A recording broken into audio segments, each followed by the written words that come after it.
Hey students, welcome to our new topic, that is Turing machine. Now in previous lectures we have completed uh, finite automata, push down automata. Now let's move to our final aspect, that is Turing machine. So let's see that what is power of Turing machine. Theoretically it is said that everything which can be performed mathematically or algorithmically, that can be designed or that can be run on Turing machine, that is the power of this machine, which in our starting introductory classes also we had discussed these things. Now let's see that how different is Turing machine from other machines. So finite automata, what it have one input tape and there are certain transition functions. On the basis of functions from input we move, and movement is generally done from left to right. Means in this way only we move, and only reading is performed here, and on the basis of reading finite automata only tells acceptance and rejectance of string. Further, we have enhanced the capacity of finite automata by using one stack or by adding one stack into the machine, and it becomes the push down automata, which can be used for certain basic level comparisons. So how it move? It move once again from left to right, and we insert or delete element from stack. In input tape we only read. From left to right scanning can be done, and in stack insertion deletion can be done.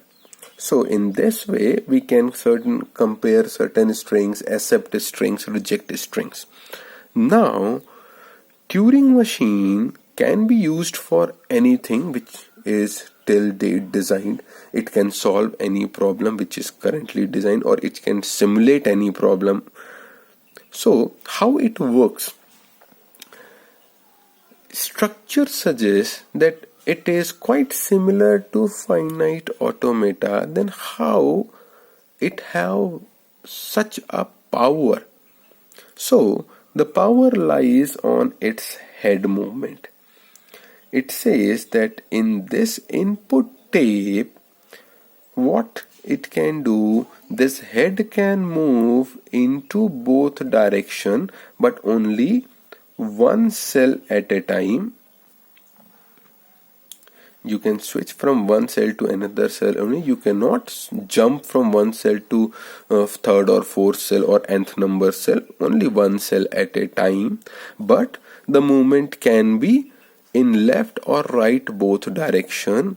Apart from that, it have the capacity to read and write both. Means at any cell at any point of time, my head can read anything, my head can write anything.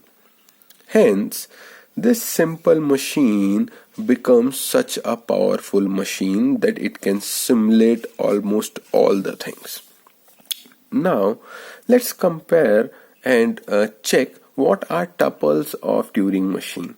So, I have once again given certain comparative analysis. In finite automata, what we had 5 tuples. It says we have initial state, set of input, transition function, and set of final state. And transition function was for any state and corresponding input, we will move or we will get change in my state. In push down automata, because we have deployed additional stack here, so we had made certain changes into my tuple also, and we had picked that apart from 5 tuples which was earlier used, since we have deployed one stack, so we had picked one stack symbol and empty stack. And there is small change in my transition function, which says that by taking certain state and input and top of the stack, we can make certain changes into state and into the stack, which is either we can insert or delete or make no change. Similarly, here actually we have reduced this stack, but we have given power to this particular head, which is it can move into both direction, it can read, it can write, it can perform anything. So what will be the tuples of it? Once again, definitely we require state, we require initial state from where we are going to start, we require certain inputs in which operations will be performed. For performing operation, definitely we require function. Definitely at certain point we would like to close our operation, so there should be a final state.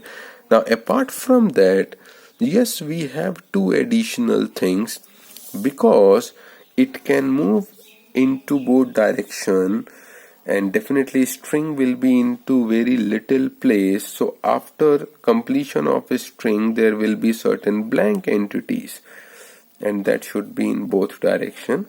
So if pointer moves to here into tape, so how to represent it? So for that I have one blank, and because I can perform any read write, so after writing there is a possibility that suppose I want to make one Xerox copy.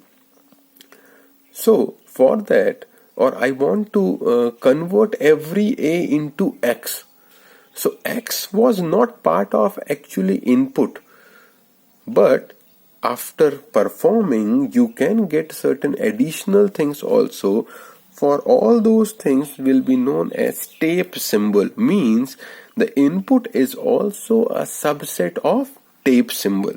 So it have once again 7 tuples similar to the your PDA.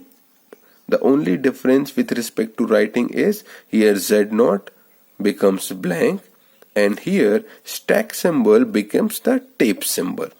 All other things are common. Now what will be the transition function here?